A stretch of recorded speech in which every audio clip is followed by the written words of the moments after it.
prokuror asılşart edip, karat edip, andan keyin sot prokuror sizlerge asılşart karat edip, men oşo oyunda prokuror sizlerge kargatып, тилдетип, элдерге эметпейли, алар туура эмес көбүрөөк түшүнбөйт, соттор менен прокурор саясий заказ аткарып аткандарын.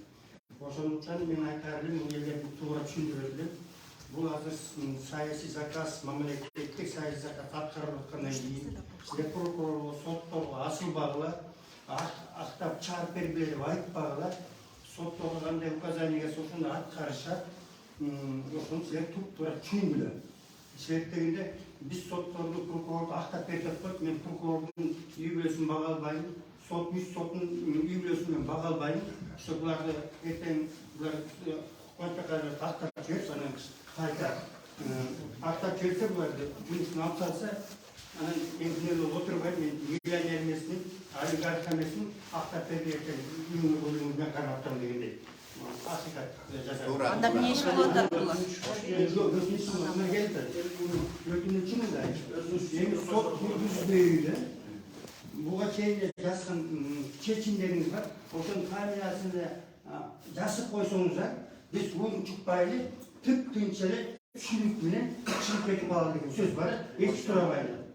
Мен айтат элем, өтүнүчүм ушул. Мага өтүнүчүмдү канааттандырып бериңиз. Сурак жүргүзбөйүлө. Мына менин Кубаныч Бакадыров мен колдойт, прокурор дагы колдойт. Себебинде прокурорда тил окуусу келбейт, жаман көргүсү келбейт. Сөз отурумунда көргөлө мен сот не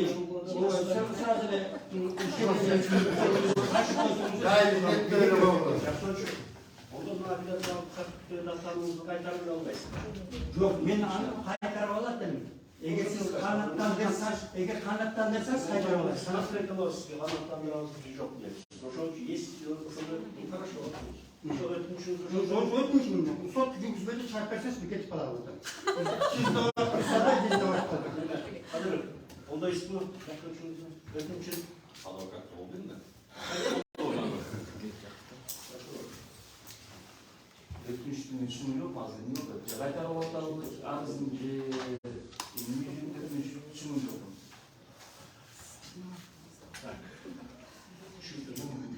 Oyun ayakta okşayıp yapmayış. Өтүнүч келтирдим.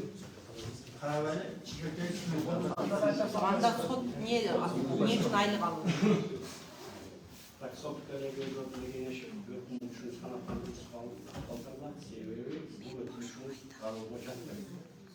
Өзүңүз билесиз. Сиздер чоңгыз биз айттык го, если тартып турган болсо, эмне тургулада бул жакта Сизди тартпай элемин, биякты тартып атам. Бул жактан жакшы тартылбайт эт биякта. эмне тургулада неме жакшы тартылбаса, тушуна туруп алгыла. Сизди тарткан жокмун мен. Сактагыла да. Так. İşte kararını başlayız. Өтүнүчүм бар да. Daha ötünüşümüz var. Мен мындай өтүнүч баатыр менен прокурор угуп туруп, эмне жөнүндө айтып аткан эмгечи прокурор иш менен таанышпапты, эчтекени билбейт экен. Мен айткан маанында түшүнбөптүр. Прокурор азыр эмнени жазып берсе, кукуштада кукуктан кот ушу менен макулдап коет. Ошондуктан мен прокурорго атып кылам да, ишенимди көрсөтөм. Прокурорго. Прокурор мына даярданып кетүү үчүн, айткан сөздүн маанисин угуп жүрсүн, билип жүрсүн. Эчтеке билбейт экен, укпак билбейт. Бул кайта мыйзамды колдоонун ордуна, ооба биз саясий заказ аткарып атабыз айткан ордуна тынчыраак кетип калдым да. Эчтекен укпактан билбектен жоксо каршы айта алган жок. Ой, бул саясий заказ эмес. Биз деген мыйзам чегинде иштеп атабыз деп анда айта алган. Ошондуктан бул прокурор ишенич жок.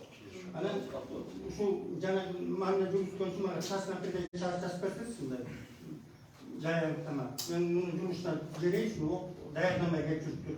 Муну жумуштан алып салгыла. Прокурор Қазір қолдайсызға, жақтырушыңызға.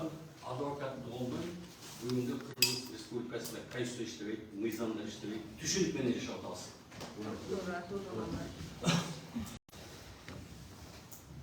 Роман сотун келет. Сот отурумун өзүнүн тартиби болот. Сот отурум башталганда өтүнүчтөр тараптардан кетирилет. Өтүнүчтөр болсо.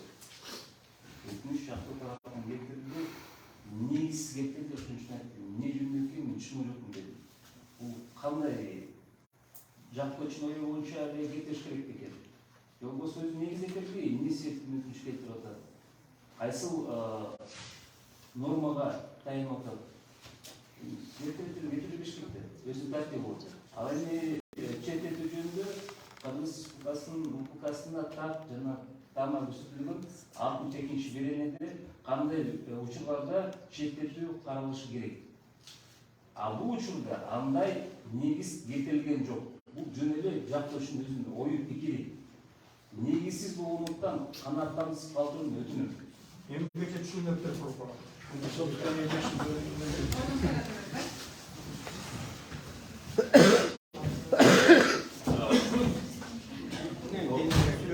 Урматтуу кыргыз эли, урматтуу журналисттер. Садыр Жапаров баштаган бийлик бизге саясий коомдук кылып, Кыргыз Республикасынын конституциясын, мыйзамдарын одоно бузуу менен түздөн түз буйрук берип, биздин үстүбүзгө жасалма кылмыш ишин козгоп, мыйзамсыз кармап отурат. Урматтуу кыргыз эли, бул жерде баарыңыздар билесиздер, бүгүнкү күндө конституция иштебейт, мыйзамдар иштебейт. Бүгүнкү күндө түшүнүк менен жашап атабыз. Орусча айтканда по понятиям. Урматтуу журналисттер, кыргызда жакшы сөз бар. Калп айтса калп айтпайт дегендей. Мага жеткен такталбаган маалыматтар боюнча биздин үстүбүзгө жасалма козголгон кылмыш иштин токтомун президенттин администрациясындагы үлкөн чоң чиновник юрист жазып бериптир. Ал убагында дагы эки качып кеткен президентке, экс-президентке аларга каалагандай конституцияны жазып берип атып, аларга мыйзамсыз иштерге түртүп атып, туура эмес маалыматтарды берип атып, мына аяк эмне менен бүттү? Эки революция менен бүттү. Урматтуу журналисттер, урматтуу элим, угуп койгула. Ошол чиновник убага келгенде сөзсүз жооп берет. Мына 2 айдан бери бизге бир дагы далил таба албай, айлалары кетип, эмне кыларын билбей, эми СИЗО менен бизди кыйнап отурат. Мен Садыр Жапаровго кайрыламын. Садыр Жапаров, мен сенден коркпоймун. Мен чыдаймын. Мен отурамын. Жанагы чиновник Эл билет. Мен айтып берейин айга чейин. Анан айтарым дегеним, айласы кетип, мына 23 декабрда баарыбызды башка камерага отурдум. Ооба, СИЗО курорт эмес. СИЗО курорт эмес. Бирок бизди отурган камераларга адам эмес, ит бир күнгө чыдабайт. Урматтуу журналисттер, ит чыдабайт бир күнгө. Бизди ошолордон өлтүрөлү, жок кылалы деп атат. Эгер эле бизди өлтүрүп жок кылса, ушу мамлекет болуп кетсе биз макулбуз. Ошого. Бул эмне деген уяк жолтук? Эмне деген бул акмакчылык? Агайын туугандар. Ошо Садыр Жапаров СИЗОнун ичинде кайсы камера кандай экенин билет. Мына ошон үчүн бизге түз бар. Ачык айтып коеюн. Садыр Жапаров мен Кудайга койдум. Мен ушунчалык бийлик надандык кылып, пастык кылып, ушундай пастыкка түшөт деп эч качан ойлогон эмесмин. Бирок аябай надандыкка, пастыкка түштү бүгүнкү күндө. Агайын туугандар, ушуну элге туура жеткизиңиздер. Өтө пастыкка түштү. Бизди ошончолук кордоп ойлагандан көрө мени атып салсын. Мен Кемпир-Аба, кыргыз жери, кыргыз суусу деп отурдум. А бул бийлик коррупционерлердин акчасын баарын алып, миллион долларларын чыгарып аткан 1-2 айында калп экен. Бүгүнкү күндө чоң бизнесмендер жазабыз деген арыздарын даярдап отурушат. Көрөсүздөр, убага келгенде менин сөзүмдү угасыздар. Ошондо жазышат. Мен ачык айтып коеюн. Убага келгенде бизди мыйзамсыз камадыбы? Бизди мыйзамсыз камаганда биз мыйзам чегинде баарын камап калабыз. Соттордун баарын ачып өткөзөбүз. Эмнече деген элдин астында жооп берет. Бумеранг мыйзамды эч ким жокко чыгарган эмес. Десоңуз кандай ачкачылык кандай болду? Аз мен айтып коеюн. Жокко чыгарган эмес. Тарых кайталанат. Агайын туугандар. Ушул жерден пайдаланып, урматтуу кыргыз элим, урматтуу кыргызстандыктар, урматтуу мени сыйлап ушул жерден мени колдоп келгендер, баарыңыздар сиздерди келе жаткан, кирип келген жаңы жылыңыздар менен куттуктаймын. Үй бүлөңүздөр менен ден соолукта аман болуңуздар. Кыргызстаныбызда тынчтык болуп, эл журтубуз аман болсун. Бир болсок күчтүү болобуз. Рахмат сиздерге. Azamatsın. Мен башында эле урматтуу журналисттер ачык айткам, тиги сахарым бар, анан жана бир товарларым болгон үчүн, жанагы давление болмой аткан үчүн мен ачкарчылык калып кармаган эмесмин. Мен башында эле биздин Кембранбадта чогулгандагы жанагы саясий туткундарга туура түшүндүргөм. Аким байке мына мен Кайруллунду адвокатыма бердим. Журналисттер алсаңыздар, мына азыр Кайруллунду чыгарсаңыздар. Чоң чиновниктин айтылат, Кудай буюрса, убагы келет. Бардык нерсенин баары убагы келгенде ачыкка чыгат.